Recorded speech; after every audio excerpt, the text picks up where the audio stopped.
White people did not exist before 1681. Again, white people did not exist on planet Earth until 1681. Number two, any claim that this group called white people, any claim that that group is rooted in biology or derived from genes or biology or is innate or is from nature is a lie. Third and final point. As a matter of foundational law, actually, let me say it this way. White supremacy has been embedded in the United States of America from its founding as a matter of law. Now, I don't expect you to buy all that, to get all that, to believe all that, at least not now. But my job is to share with you the legal history that proves each of those three claims that I begin with. So let's go. Let's get started. We have to begin this conversation in colonial North America, specifically in the colonies, the British colonies of Maryland and Virginia. Both were British colonies, and both shared a number of particular characteristics. First, their economies were rooted in tobacco farming. If you know much about tobacco farming, it requires tremendous human labor, lots and lots of workers. So those who owned large plantations, big landholders, constantly needed laborers to do the work to grow the tobacco. In addition to sharing an economic base, both colonies had an incredible gender imbalance, roughly 10 men for every woman. Now, let's understand a little bit about the folks who constitute the people in these two colonies. Oh, and by the way, let me give you a year. We're in the early 1600s, okay? The early part of the 17th century, colonial North America. England had, for some bizarre reason that today demographers cannot explain, there was a population boom in England in the early 17th century. So there were lots and lots of poor British people who were on the public doles, who couldn't find a way to make a living, who couldn't feed themselves. So the king in England was quite happy to have them sign a contract of indenture to then go work in the British colonies. And that is what happened. Both indentured and enslaved persons, according to historian Edmund Morgan, were sold and traded like cattle. But of course, not all laborers stand equal in terms of their labor agreement or lack thereof. Those who came under a term of indenture worked for a term of years, and presumably this indenture was an agreement that they chose to enter into. The terms of indenture were largely protected by British law, although the terms that took form in colonial North America were quite different than those that existed in England. For example, in England, indentured servants could marry because that was viewed as the way to produce the next group of workers. In this country, indentured servants were prohibited from marrying, and if women were unfortunate enough to get pregnant during their term of indenture, they added usually about 7 to 9 years onto their term of indenture, and 1 year to the father. Slavery, of course, was a status that came with life, work for life. There was neither British law nor international law to prohibit or restrict slavery. What we do know is that at this time period in colonial North America, there were free persons of African descent. We know that landholders freed slaves. They did so in wills. They did so by allowing them to purchase their own freedom or the freedom of a family member. The vast majority of workers, laborers, in colonial North America at this time were British men, British workers, the vast majority. There were some women, there were some European laborers from Portuguese, Dutch, folks from Ireland and from Scotland are also revealed in the records, but the vast majority were British men. There were small numbers of persons of African descent, and there were even smaller numbers of members of native tribes. But in this slide, I'm trying to capture the socioeconomic ladder, and really that ladder should be about as long as this room. The landholding elite are, in today's parlance, that's the 1%. And the vast majority of folks who were in the colonies were laborers. Again, they were British, other Europeans, Africans, and members of native tribes. Here's what I find folks have the most difficult time with. We tend to really struggle with getting a good picture of social life, the social context at this juncture. We're very good at understanding the social relations that exist later, and we'll talk about those in a moment. But pre-Bacon's Rebellion society is something that we generally in this country struggle to grasp. So I'm going to do my best to paint a broad stroke picture of this time period. What we know is that British and African laborers worked, ate, and slept together. Furthermore, the evidence from this period, which covers the first 3/4 of the 17th century, that the anecdotal evidence reveals that they lived under similar conditions and faced the same opportunities and chances to make it once one was free of their term of service, whether free of enslavement or free of indenture. So let's review this. British laborers constituted the vast majority of the populations in both colonial Maryland and colonial Virginia. All men, of course, because the law of coverture, let me tell you something about that law of coverture. The law of coverture is derived from British common law, and it structures marriage. And this is how Barrister Blackstone famously described the law of coverture. In marriage, the man and the woman become one, and the one is the man. You didn't have the right to retain your own wages. You couldn't create estate planning, wills, or trusts without the approval of a man.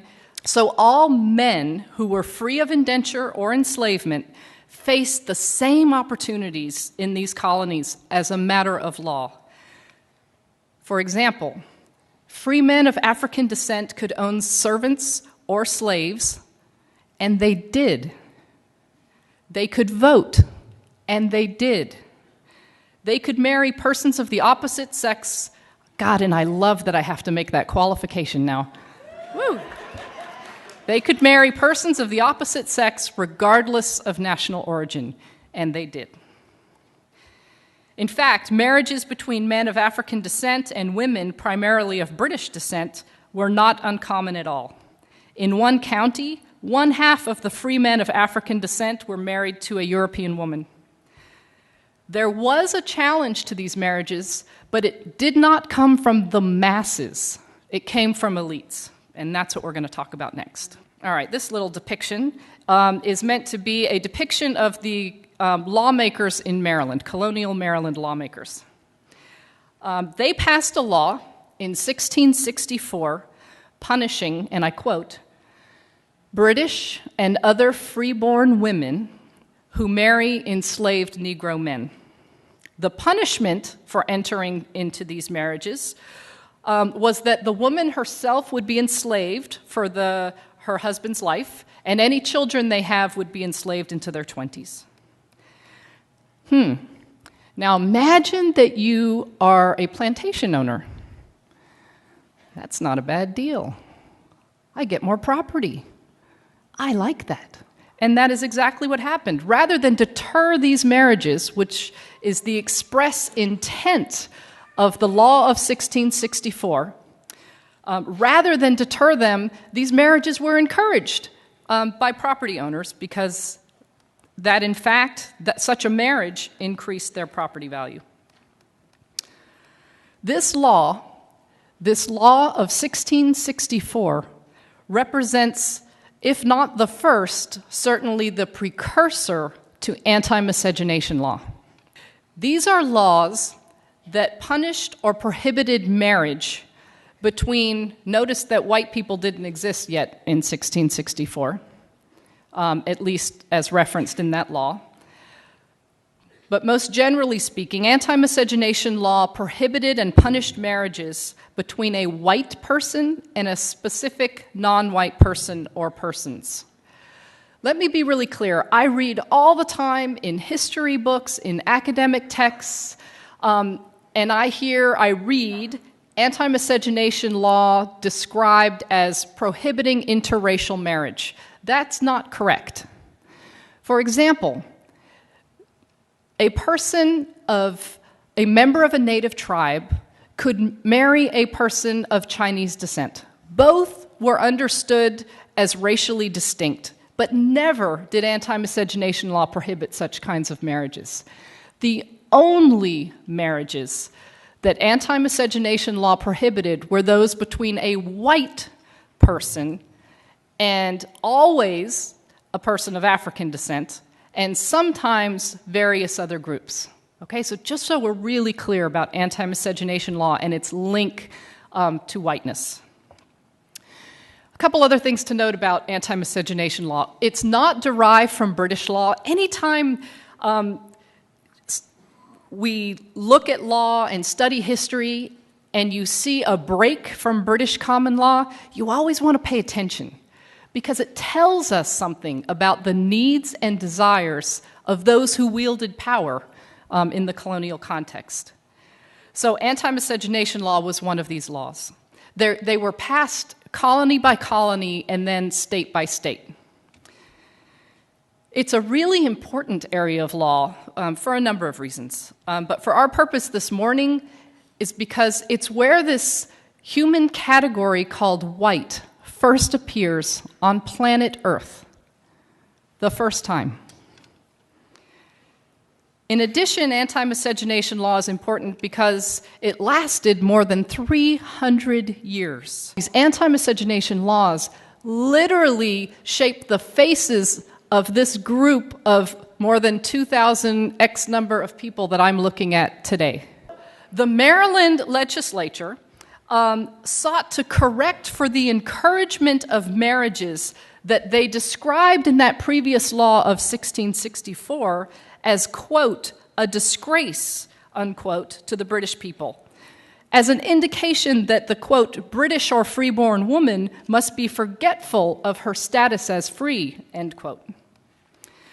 So they passed the law of 1681, and in this law, it made it illegal for British and other white women from marrying a Negro slave.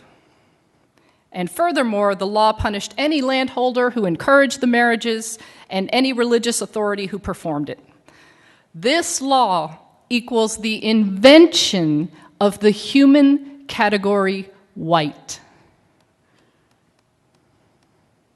Did these group of laborers, some of whom were from Portugal, some from Holland, some from Ireland, Scotland, did they have a little genetic transformation that occurred right after the General Assembly in Maryland met, creating a genetic sludge that we can now call white? Virginia passed its first anti-miscegenation law in 1691. In Virginia, the law prohibited both white men and white women from marrying a person of African descent or a member of a native tribe. But lest I leave you thinking that gender equality was being created in this law, let me quickly dispel that.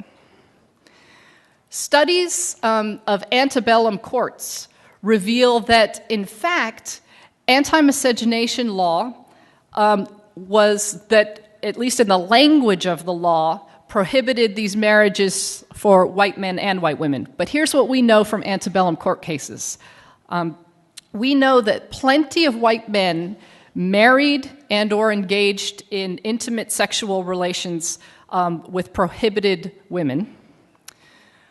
However, very rarely were they brought to court and punished under the anti-miscegenation law. Very rarely. So here, pay attention to this. This law, in its enforcement, is largely focused on controlling the relationality and the sexuality of white women and non-white men. Furthermore, think about the enforcement practices that come out of this particular law. What's the result? Who becomes more available for who? We see a further step in locating patriarchal power squarely among and within white men.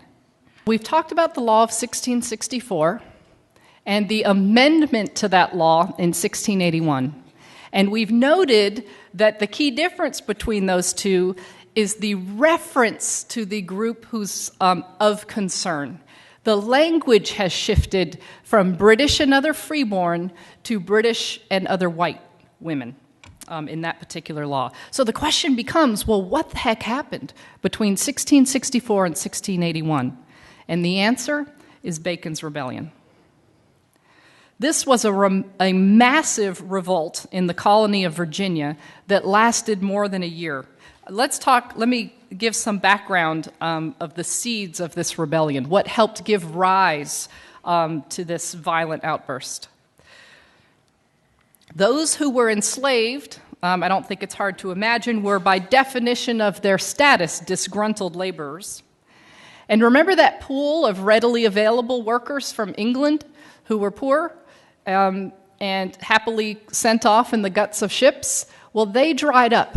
That population surge ended, and there was no longer a pool of laborers from Britain available to handle the work on the plantations in the colonies. The result is they began to impose harsher punishments on indentured servants who were already here, so that relatively minor infractions would result in significant extensions to their years of service. Those who completed their term of indenture or who were released from their status as enslaved were frustrated. They were frustrated because the King of England gave almost all of the farmable land to his buddies. And even if they could find land to grow tobacco on, prices dropped and taxes went up. So land and other opportunities became much more limited. So this guy, Nathaniel Bacon, the guy pointing his arm, he didn't have to search very far for disgruntled laborers. Both those who were enslaved or indentured faced worse treatment, and those freed faced less ability to make a future for themselves.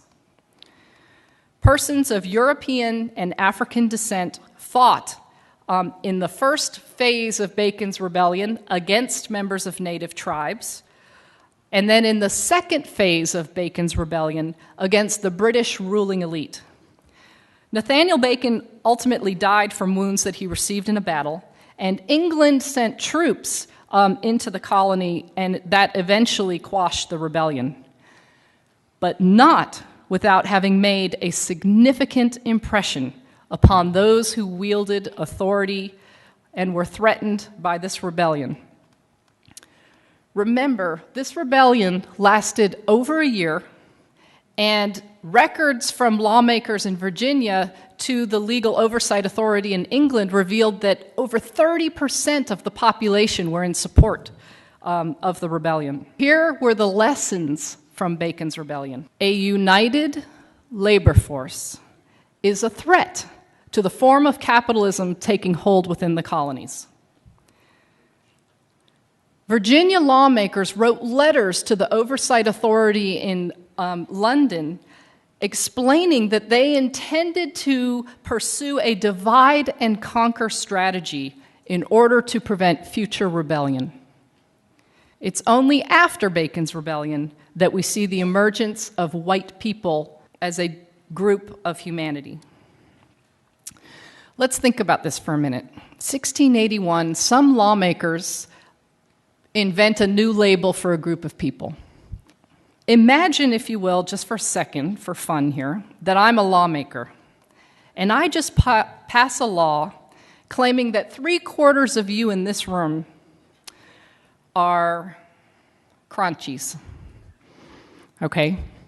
So 3/4 of you are crunchies, and the other quarter of you are not. Who gives a damn? Who would care? Some silly lawmaker came up with a label for you. It's really unlikely that it would mean much. But let's say I follow it with this. Those who are crunchies, you can pay no more than $25 a night for that hotel. No more. Those who are crunchies are the first to come into any room at this conference and the first to leave. The first in line at the bathroom, at lunch, at any other line that forms, and the first to get to leave.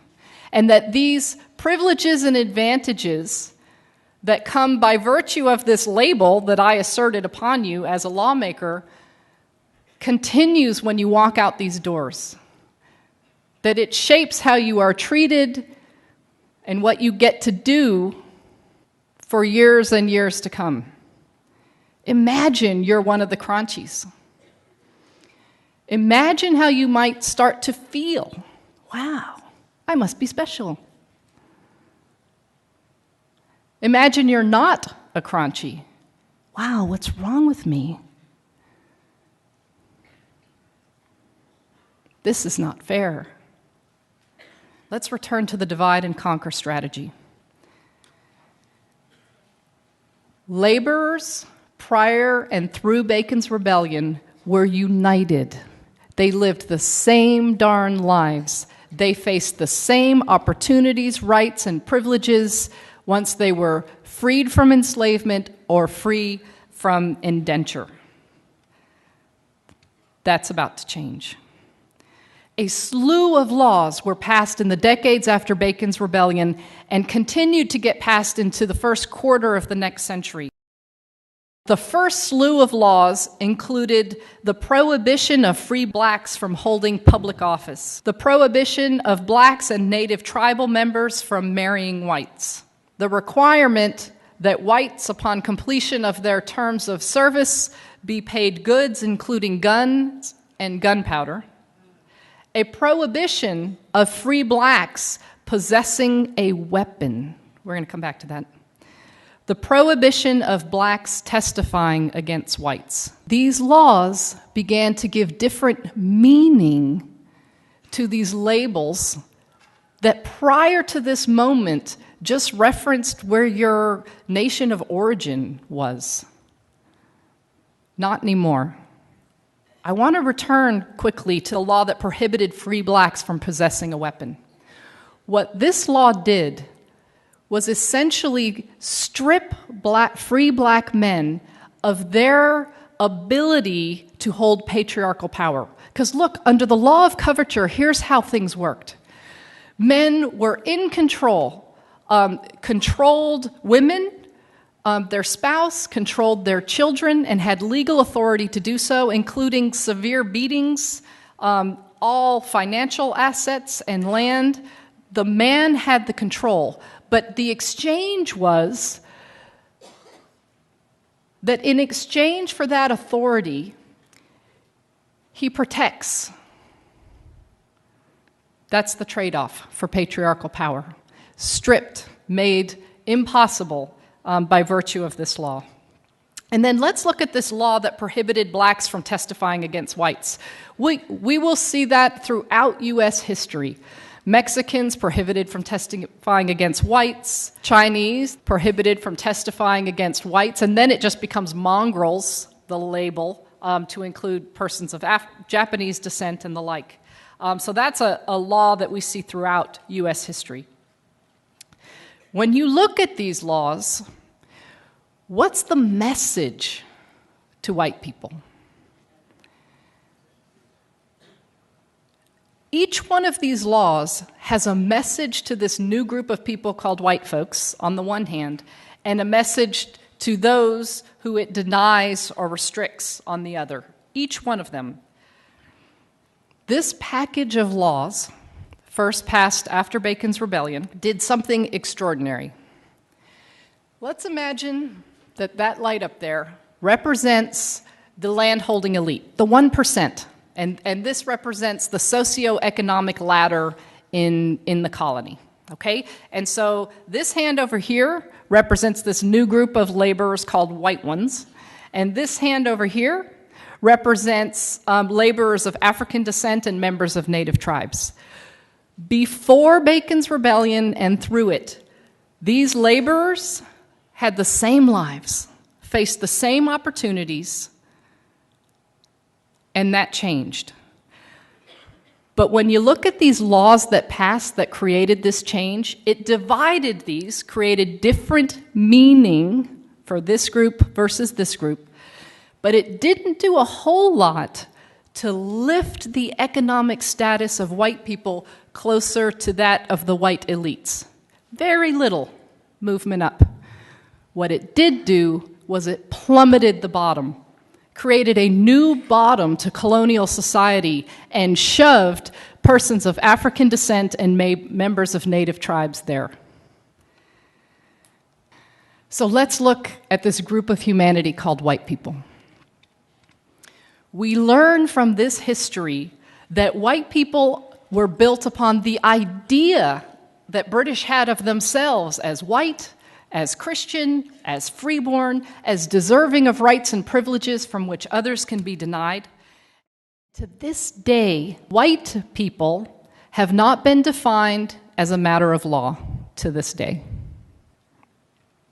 This history teaches us that white is the tool by which laborers were divided. Those who shared the same living conditions, the same opportunities, now experience ourselves as more connected with Paris Hilton than with our African American neighbor, even though our economic status is far more similar to that neighbor than to the lives of the 1%. But not only did this new organization of society create a new bottom to it, it created a link that heretofore had not existed, that connected this new group of laborers called white people with the elite. And what was that connection? This shared status called white, embedded with the presumption of its superiority. The other thing to note about the invention of white people and the meaning of white that this history reveals is that white constituted the center of patriarchal power. And we see that most clearly through anti-miscegenation law and specifically through its enforcement. We're going to move from the 17th century into the 18th century. The American Revolution has taken place, and the First Congress of the United States of America will meet for the first time. And when they meet, they will establish laws regarding citizenship in this new country. This is the building actually in New York where the first Congress met. Here are the men who represented the first Congress. These laws regarding citizenship include an area of law called naturalization law. Naturalization law provides the process by which one who is not born in a country can become a citizen. The first Congress of the United States determined 1790 that in order to become a naturalized citizen of this new republic called the United States of America, one had to be white. This was valid law in the United States until 1952. You had to be white to be a U.S. citizen. 1952. Now, as is often the case, laws impact those who are gendered female differently than those who are gendered male. No less true with the naturalization law. For example, white women who were citizens, if they dared to marry a man who was ineligible for citizenship via the naturalization law. In other words, he wasn't white. She loses her citizenship. These laws work to make white women most available to white men, and frankly, all women available to white men. The requirement of whiteness in naturalization law has had a significant impact on various groups of people who've come to the United States of America. In fact, the naturalization law was a significant piece of evidence used in the Plessy versus Ferguson case in 1896 to determine that U.S. citizenship status and therefore the protections of the constitutions were never intended to be applied to persons of African descent. Naturalization law assured that the masses of Chinese laborers and then Japanese laborers and then various other groups of laborers who came to this country would remain cheap, dependent labor. Why?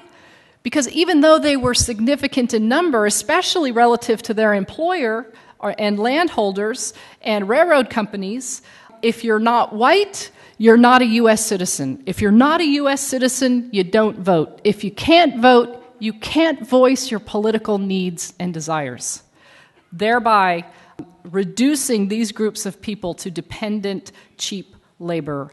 In addition, naturalization law was used to block persons of Chinese and Japanese and Filipinos, and we could go on, various groups.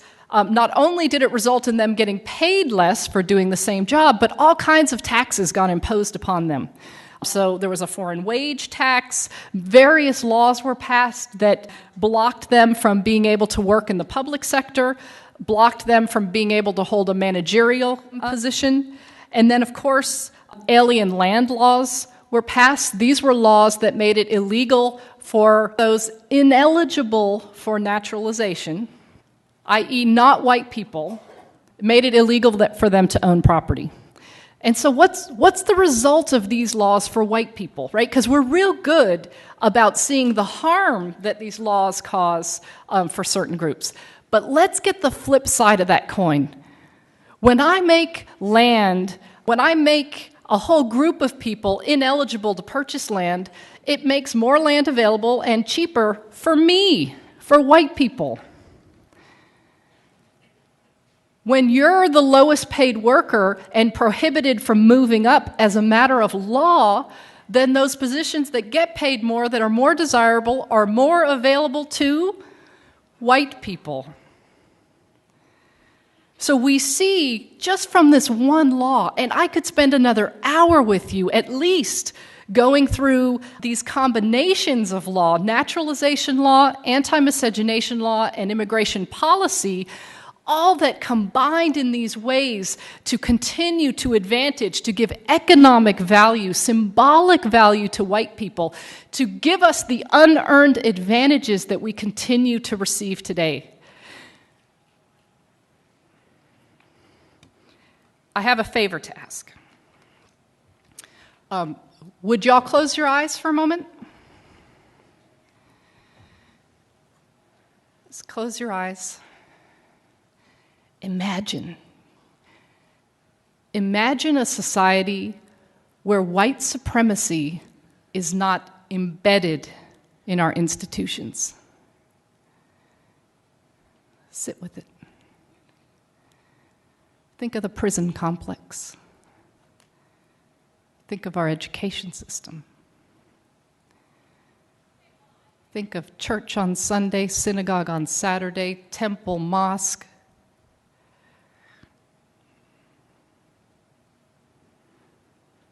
Think about the organization of neighborhoods. Think about the government of the United States and how assets and resources would be distributed.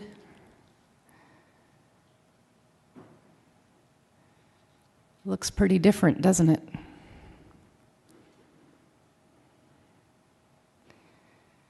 White supremacy, you can open your eyes if you like, is institutionally embedded in the United States of America as a matter of foundational law. So what do? Whatever image you had of an institution, an example, a relationship that was free of institutionalized and personally held onto white supremacy, hold that. Hold on to it. It's a glimpse, it's a tool to tell us where we need to go, where we can go. It offers hope.